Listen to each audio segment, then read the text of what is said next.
আরে ভাই ঘরের মধ্যে প্ল্যান সেট করছে। প্ল্যান সেট করছে? হ্যাঁ। কেন? আরে ওর কে মারা গেছে, তার কাছে টাকা পায়, তাই জন্য ও প্ল্যান সেট করছে। তো যে মারা গেছে সে কি নেমে এসে ওকে বলে দেবে নাকি কোথা টাকা রয়েছে? ও তো আমাকে তাই বললো। তাই বললো, তুমি শুনে নিলে? হ্যাঁ। তা ঘরের মধ্যে এগুলো কি করছে? প্ল্যান সেট করছে। তুমিও যাও না। আরে কেন যাবো না? তুমি ওখানে বসো।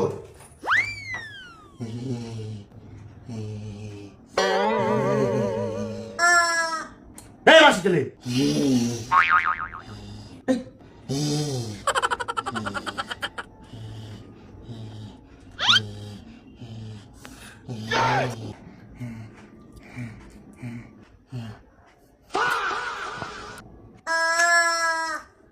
আরে শিমুটা ফ্রিজ থেকে বার করে নিয়ে আসছিস কেন?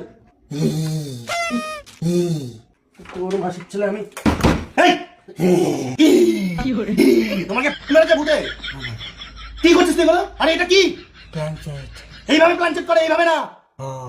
মাসির ছেলে, আরে পায়েসটা নিয়ে এসছিস কোথা থেকে তুই? ফ্রিজ থেকে। মাসির ছেলে, ন্যাংটো ছেলে। আর মুরগিটাকে বুকের মধ্যে ঢুকিয়েছিস কেন? টিপে টিপে মুরগিটাকে আবার হাম্পি কাটছে। न्यायेन राज्यम लवणेन भोज्यम। তোকে এসব কে শিখেছে? আর আঙ্গুলটা এরকম করে মোমবাতির মধ্যে ঢোকাচ্ছ আর গন্ধ শুকছে তুমি মোমবাতি। মাসির ছেলে সব আটকা মাটকা তো। টাকা লাগবে। টাকা লাগবে? ভূতকে ডাকছে। তুই আমাকে বলতো টাকা লাগবে? মাসির ছেলে মুরগি টিপছে আর মুরগি চিপে তোমার মুরগিটাকে ধরে এদিকে আয়।